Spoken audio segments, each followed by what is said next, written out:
Hello, everybody, and welcome to the show today. So today we're going to talk about how to build a successful business from scratch. Most importantly, how to become a successful entrepreneur from scratch and build a business the right way. And with us today, well, I'll tell you a little bit more about it.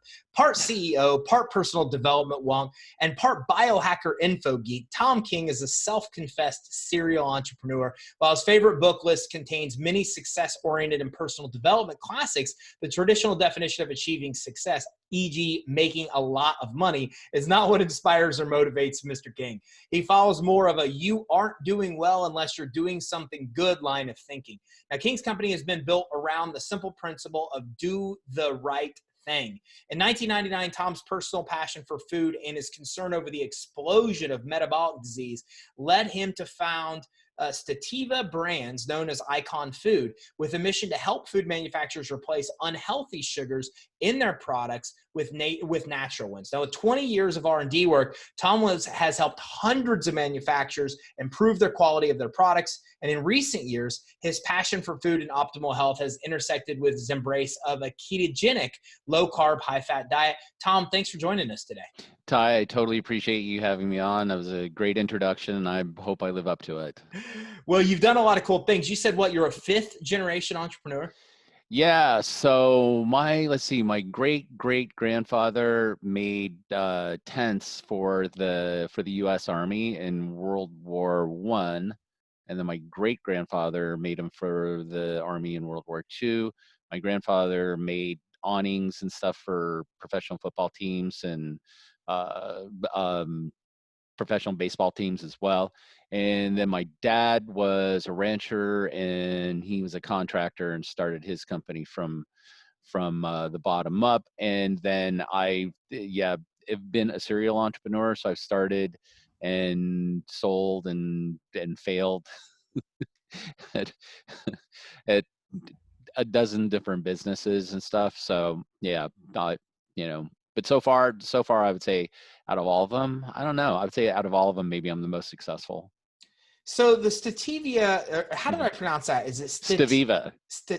Steviva. I'm just going to go with you. I'm not even Steviva. Steviva. All right, I like it. I am familiar with the brand, although I Thanks. cannot pronounce it. That's okay. I do actually take it. So Nice. I take it. I can't pronounce it. Yeah. So congratulations, man, on your success. I mean, this is pretty Thanks. awesome, and I love your mission as well. Yeah, I appreciate that. It's I mean, we're definitely enjoying a certain level of success, but it didn't come without a lot of painful lessons and a lot of mistakes. And when I look back on it, it's like, well, I wish I would have done that differently and done more of this and less of that. So, but thank you. Well, I look forward to talking about some of that because, Warren Buffett has one of the best quotes I've ever heard, which is, it's good to learn from your mistakes. It's better to learn from other people's mistakes. So hopefully learning from the mistakes that you made will help a lot of other people on here today as you built Icon Foods, and that's at iconfoods.com. Everybody, you got to check this out because a lot of great stuff there. So do you find that a certain kind of person makes a successful entrepreneur, or really, what have you found? Have you transitioned to become a different person to make yourself successful, or is it a certain kind of personality somebody has, or what's your thoughts there? That's a good question. And quite honestly, I have not figured that out yet. So from my perspective, I think that every person has the ability to become an entrepreneur.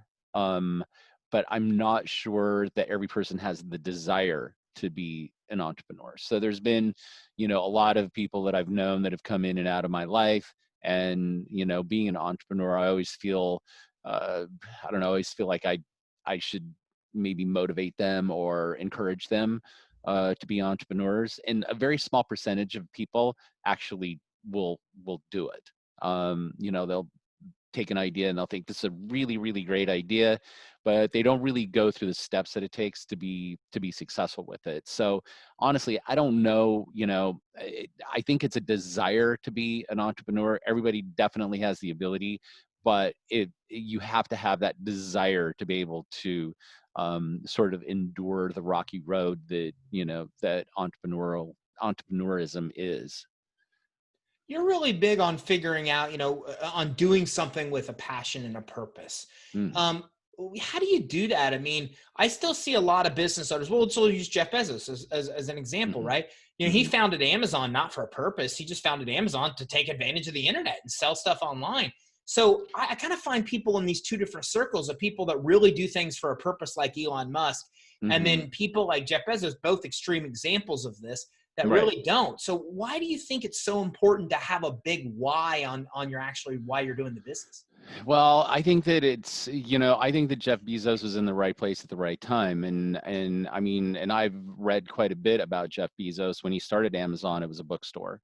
So he was just looking at selling books online, and then, it evolved into a huge marketplace. And I do think that Jeff Bezos does have a passion for what he does. And I think that he also has his why, like, and his what too, like, what are we doing here? And he's defined it. Because, like, when you look at a company like Amazon, and I have a lot of respect for Amazon, I mean, they own a huge market share, and with the virus, their market share is just continually growing.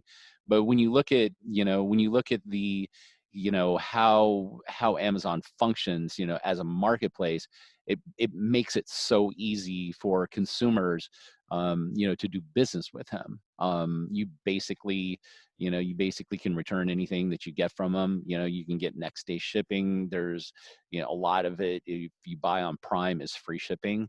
And I think that model really works. But I do think that Jeff Bezos is a different entrepreneur, than Elon Musk. I mean, I would most definitely describe Elon Musk as a visionary.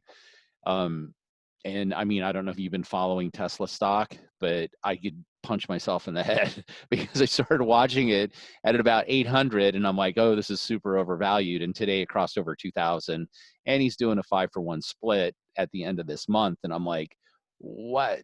So I don't know. But I mean, when I look at Elon Musk, I mean, Elon Musk is definitely a different entrepreneur. He looks for a way to make the world a better place, or to make people's lives easier. And I think that that's really his innovation, is his why. And I think that, you know if you're going to if entrepreneurism is going to be your long game, you really, really need to know your why. Like, why am I doing this? Because it helps you create that roadmap, that makes success, a lot easier. Yeah, it's interesting. And both, great entrepreneurs. What I love about Elon is that he's literally building Tesla to try to save the world, and then building SpaceX because he knows he'll fail.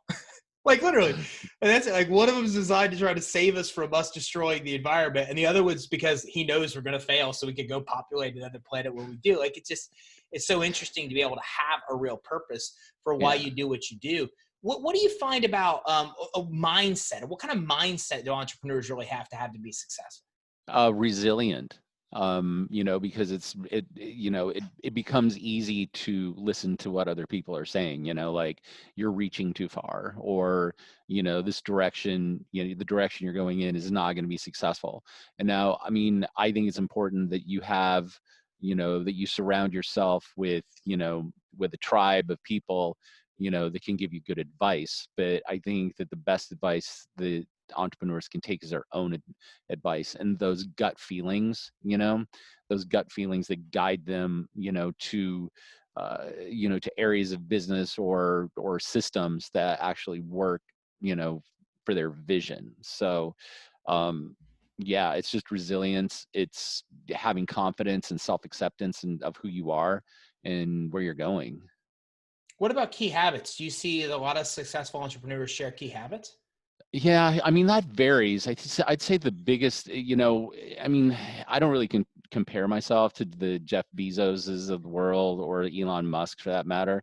I mean, they're entrepreneurs and businessmen on a completely different level than I am. I mean, multi-billionaires. Like, most of the people I would say that I associate with, or just in that sort of millionaire category, which, I mean, is still terrific, but it's a different mindset. They say that billionaires don't really answer to any governments because they feel like they're above all of it.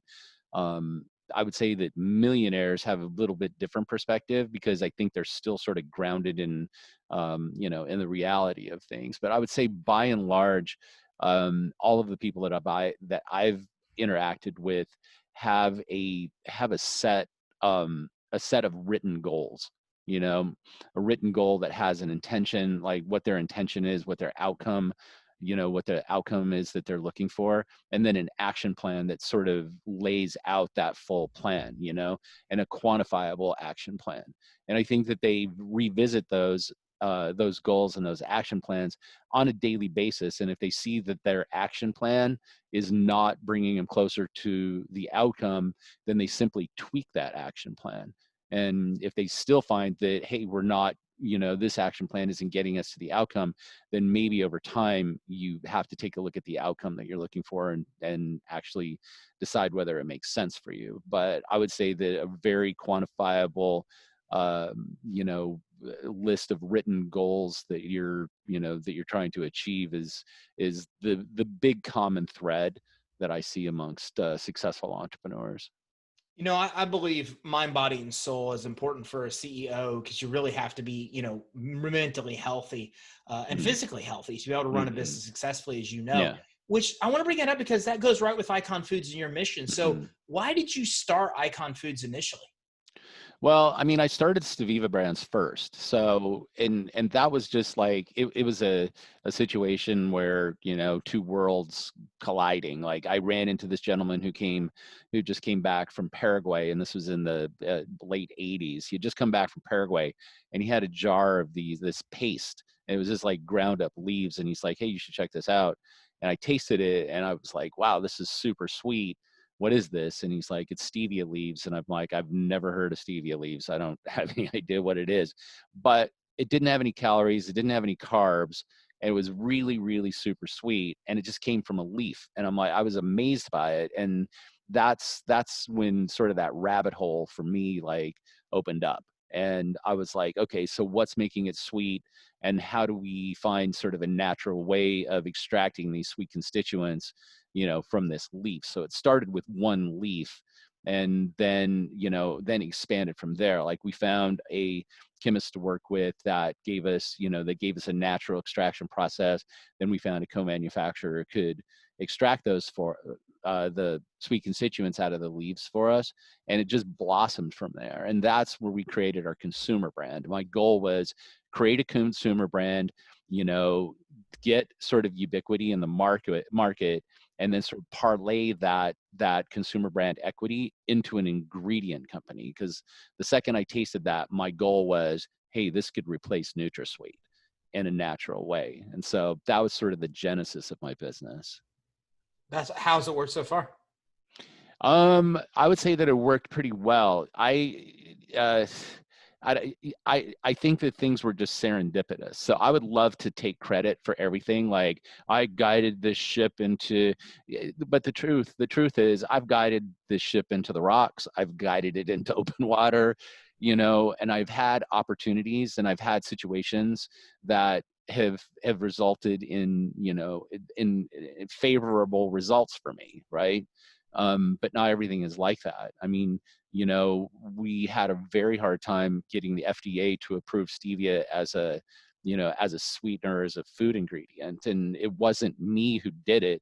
I mean, I was lobbying the FDA, but it was one of my competitors, Cargill, that actually went to the FDA and had a little more juice and convinced them that stevia should be a, you know, be a food additive. And at that point, I would say that I just sort of rode the long tail of, you know, a big, huge competitor, you know, and picked up their scraps. So that worked out for me. You know, other things, it's, you know, you have momentum and you set your trajectory and good things happen. That's great. You know, celebrate those good things. When something happens that you don't expect, that's challenging, then use that as a opportunity to learn, but more importantly, grow. And so success didn't come to me overnight, and it didn't actually come naturally. It just sort of, one day we were more successful, and, you know, I learned a few things, and now I try to apply those things, you know, in other ventures and, you know, in while expanding the business. Do you think that entrepreneurship is more about who you are and natural skill sets coming in? Or is it that ability that you define of just being humble and learning, openly learning as you go through the process? And then, like you said, it's never a bad experience. You just got to Mhm. learn what you learn and you move forward and keep momentum moving forward. Is it that kind of learning as you go process? Or how important is it, do you think, that people have certain skill sets coming in entrepreneurship? Well, I think you do have to have skill set. I mean, you have to have some kind of a skill set. Like you have to understand, basic accounting, like 1 + 1 = 2. And if you sell something for $4, you better make sure that it only costs you $2 because you run into a negative margin. So, I mean, having that basic understanding, I think is helpful. I would take some accounting classes, like if you haven't had any, and understand basic finance and accounting. Other than that, I think that if you come up with a great idea and, you set your intention and you really map out the outcome that you want, I think that I would say that the biggest quality that successful entrepreneurs have is that drive and the not giving up part. Like, just don't give up. You might have to pivot, but don't give up, and you stick with it, and you're going to hit failures. You're going to hit a wall. You're going to run out of money. I mean, those are just natural, that's a natural function of being an entrepreneur. When you see somebody who's had a company, it's like, oh yeah, I started this company and now I'm making $10 million, $10 million a month, and I didn't run into any pitfalls. That's probably less than 0.1% of all entrepreneurs. You will hit You'll hit a wall. You'll be stepping in piles of crap. You will do these things and expect it, but do not give up. Be resilient and endure it and shift your plan and move on. Hmm. So is it stevia? Yeah, stevia is the actual leaf. So our company is Steviva. So it's sort of a play off the leaf. Cool. And then, do you guys grow this now, or is this like just grown elsewhere? And you guys would get it in and bring it in? Yeah, it's grown elsewhere. So, I mean, we actually have co-manufacturers that manufacture the extracts for us, because the facility would just be too large.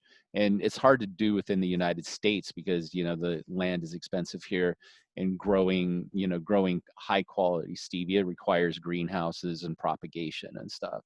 So, as you grow a business, I would say one of the things that really helps is to understand which things you can outsource, what makes sense for you to outsource. And so the actual manufacturing and the farming and stuff makes sense to outsource and have other people do that are good at it. So you mentioned a competitor came in. You were trying to get the FDA, which I heard is a freaking nightmare. I know a lot of people deal with the FDA, and that's all who you know. Apparently, like that whole process Yep. is bad. You're like, don't tell me about it. I don't want to go there. Yeah. But then you said a competitor came in. So Mhm. here's the interesting: did you bring them in, or did they get wind of what you were doing with stevia, and then take it from there and get it done? Yeah, so they were a vendor, and we bought material from them. Like, we make sweetening blends as well. So we don't just sell stevia. Like, we make a blend of a variety of different sweeteners that people can use to plug in, for sugar replacement. So it was one of our competitors that saw what we were doing and saw that our business was growing, and they wanted to get into the same category. So they just had a lot more money and a lot more influence than us, and walked it into the FDA, and the magic happened for them. And I don't have any like resentment or anything whatsoever. I mean, the only thing I have is gratitude, because they did pave the way for companies like me who are smaller to be able to jump in and actually grow our businesses. Do you still talk to them? Like, do you have a good relationship with them today? I do. We source some things from them, and what's interesting is as you grow, companies that you see as competitors, and that sort of vicious competitor mentality, the warrior mentality, seems to fade away, and you become like more, I would say, colleagues and collaborators. So there's like large multi-billion dollar, food ingredient companies that we collaborate with all the time, because we might have something that they don't have, and they might have something that we don't have. And so being able to work together, with the same goal, which is clean label sugar reduction, reducing the amount of sugar in our food stream. They make great colleagues and collaborators, and I don't look at them as vicious competitors anymore. This is my You, process of maturity. yeah, and that's I grew up. also necessary as an entrepreneur. I see you guys do a lot of natural sweetening on the website. A lot of words I cannot pronounce. Monk fruit I can. Yeah. Coconut sugar I can as well. Yeah. But here's the question: what are you trying to solve? Because a lot of people don't know why sugar is bad, or that sugar is as bad as it is. And it's interesting for me because I started to not feel good in the morning, and I went to my doctor, and literally this is the conversation. I said, I don't feel good. Like I got in the walk, my stomach. She goes, "What are you eating?" I said, "I don't eat in the morning. I eat at night." She goes, "What do you eat at night?" I'm like 5 Oreos and like a thing of ice cream, and the ice cream is brown. And she goes, "Yeah, that's why." And I'll never forget this moment because I said to her, "I go, do you really think what I eat could be the reason that I feel bad?" I'll never forget that question as long as I live. And then I went home and I realized that strokes and heart disease, it was all cancer. It's all caused by sugar. Like it was, all the information is readily available online. So I learned a hard lesson and changed my entire lifestyle as a result of that. Wow. But I'd like to hear from you. Like you're on a mission to replace sugar with natural things. Why are you on that mission? Well, that's a great question. And so I would say that that's shifted over time. From a pretty young age, like I was a terrible sugar addict, like a really, really terrible sugar addict. Like I used to take a can of Pepsi, open it up, drink some of it out, and then pour in a full bag of like chocolate M&Ms. That was like, it was my thing. And people would be like, "Oh my God, I don't know how you do that." And it's like, sugar gives you energy, man. You should know that. Well, but what happened is like, a few years of doing that, I started noticing that I was getting really fat, and afternoon was tough because I felt like I needed a nap. I couldn't think clearly. And I mean, there was just a lot of things going on, and I was kind of in the same situation as you. Like, what's going on here? I'm taking in plenty of food and I just don't feel well. And so, yeah, I ended up at a doctor and they're like, "How much coffee are you drinking?" And it's like 2 pots by noon. And they're like, "What?" And what are you eating? And I'm like, "Usually Pepsi and these things called Zingers with chocolate milk and a bag of M&Ms." Zingers are the best though. Oh I'm my sorry to God. interrupt, but you No, just said please. that. They are Zingers. That used to be my go-to when I was a teenager, is a pack of Zingers and, and chocolate milk. And when I brought it up to my girlfriend, she's like, "What are Zingers?" And I'm like, "Okay." It's like, you just have to stay away from them. So Zingers and chocolate milk were sort of my go-to. And so, I mean, I started to feel crappy. I wanted to find a way. I mean, everything just sort of like converged, at the right time. So I was really ready to commit to getting healthier. That's when I ran into the stevia leaf, and I'm like, so all of this stuff converging really makes sense for me. At the time, that was sort of selfish. Like, it's just, well, this is about me and this is about making myself feel better. But, as time goes on, and particularly now when we see that we're suffering from a pandemic, pandemic wasn't really in people's vernacular. Like, who was saying the word pandemic? Like, this is going to be a pandemic. About 5 years ago, when I first started getting on podcasts and stuff, I'm like, look, there is a pandemic, and that's diabetes, and it's metabolic disease. This is a pandemic. Like, it is spreading. People are getting heavier, and all it's going to do, like, and you can see what happens, like with COVID-19, how it overruns hospitals. We can't keep up with it. And our healthcare system gets taxed. This is the same thing that we are looking at with what I call diabesity. And it's self-inflicted. It's from us eating poorly. So, my goal was to be able to at least do my part in eradicating the second pandemic of metabolic disease, and that continues to be my why. That's really cool. And you built a heck of an operation around it. And you succeeded. But why do you think so many others fail? I mean, the statistics in business failure is absurd. And you mentioned a lot of things that you really should have to be successful. Mm-hmm. But why is it that you see in your mind and so many businesses aren't doing it with a why, like you preach that they should. But why do so many businesses fail? Well, I think that they give up. I also think that it's, I mean, the basic fundamentals of running a business require that you have cash flow. And so being able to find a way to have cash flow, living within your means is always helpful, but just not giving up.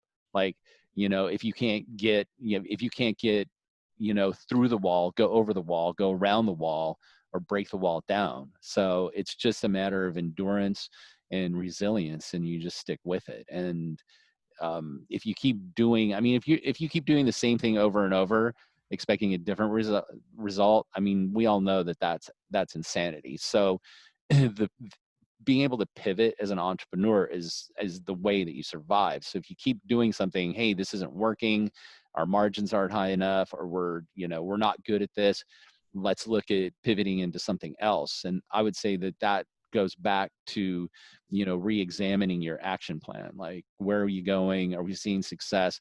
And then being able to pivot on it, but don't give up with the outcome that you're looking for. Can you pinpoint like the catalyst of exponential growth in a business? The catalyst of exponential growth, I mean, where I see exponential growth is really when you are able to tap into a market that has exponential potential. And from my perspective, that would be like social media.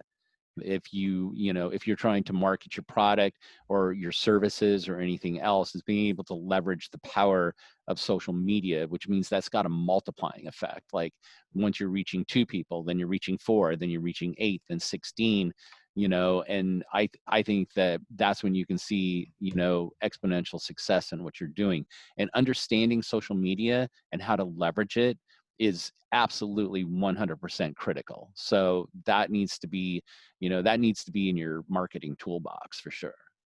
What do you think are some mistakes that you think are common in entrepreneurship where businesses don't make it? I could go through a long list of all of I them mean, that I long have interview. made. Yeah, it's like I could do this all day long. I would say the biggest mistakes that people make is over leveraging themselves. That would be the biggest mistake. Like, it, I would say another mistake is believing your own hype.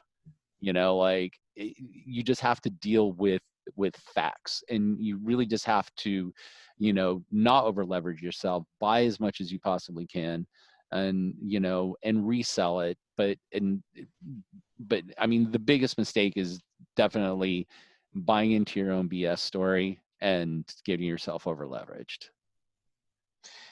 What do you think capital wise?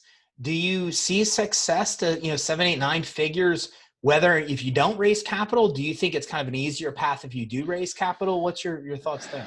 That's a really good question as well. And I would say that that's a double-edged sword. If you are raising capital, like, things are so different now. Like, back in the day when I started the business, you had venture capitalists, and basically a venture capitalist would come along and take 50% of your business, give you some money to get it going, and then you'd end up working for them after, about 10 years, and you might exit out with something. But the one thing that I've noticed that is new for entrepreneurs right now, or I would say new-ish, is crowdfunding. And I am a massive, massive believer in crowdfunding.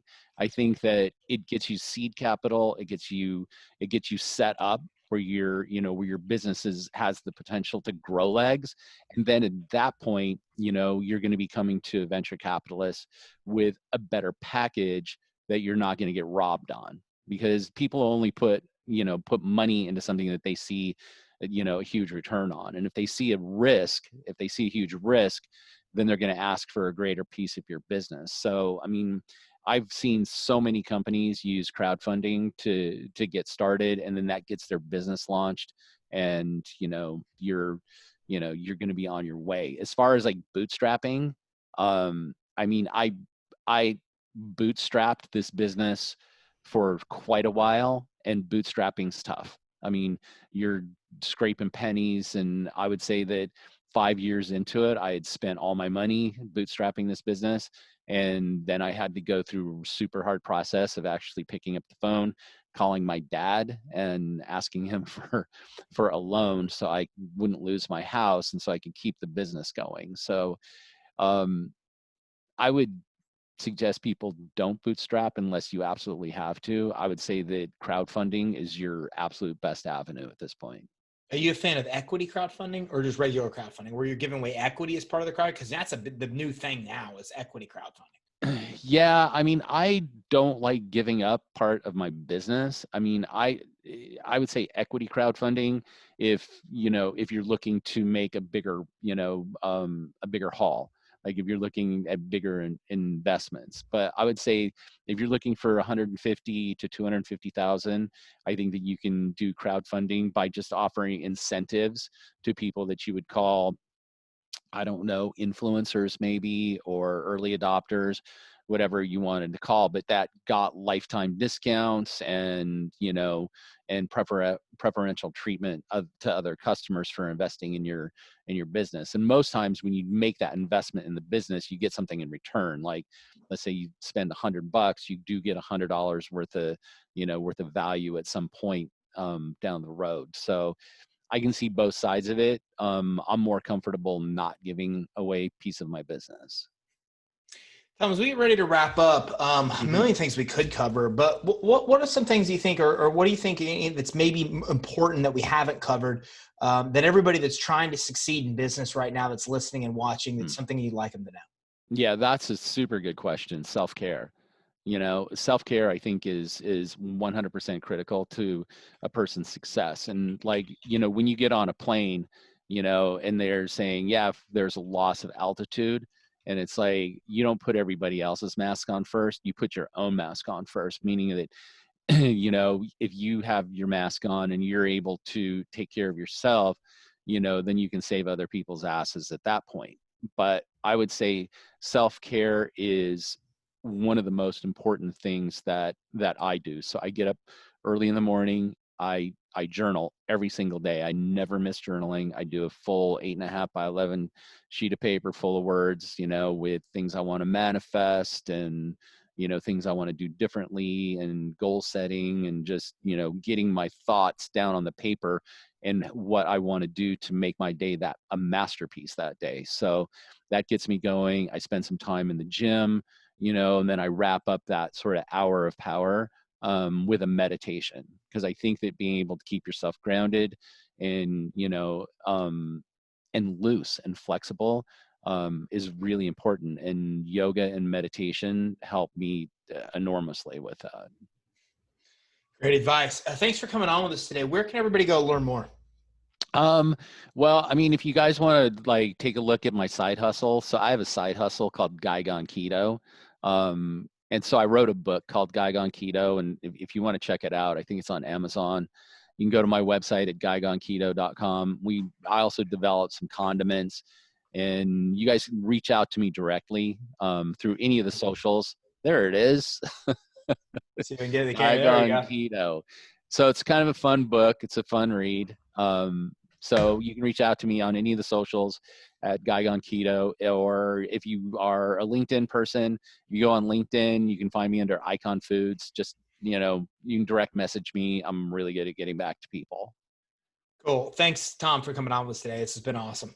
Oh, thanks, Ty. I appreciate it. Great questions. So everybody, like I said, during this interview, mind, body, and soul, I believe that I found that an entrepreneur, as Tom describes it as self-care, is really essential. Like you need to be sharp and you need to be at your best in order to be the best and serve your customers and to be able to serve your team as you really should.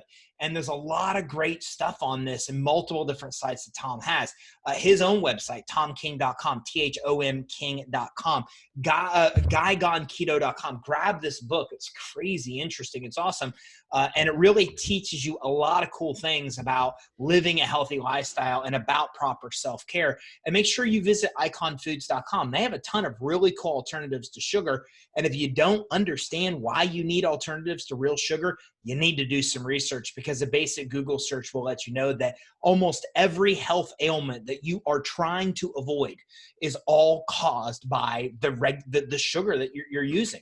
So they have a ton of really cool alternatives here that you're able to access, and all of that's on iconfoods.com. So make sure you visit those so you can do proper self-care on your end and be in the best way mentally and physically to be able to grow a successful operation. So thanks everybody for tuning in. Make sure you visit iconfoods.com and make sure you grab this book as well, Guy Gone Keto. And if you have a chance, visit Tom's website, thomking.com. Thanks everybody. Have a great day.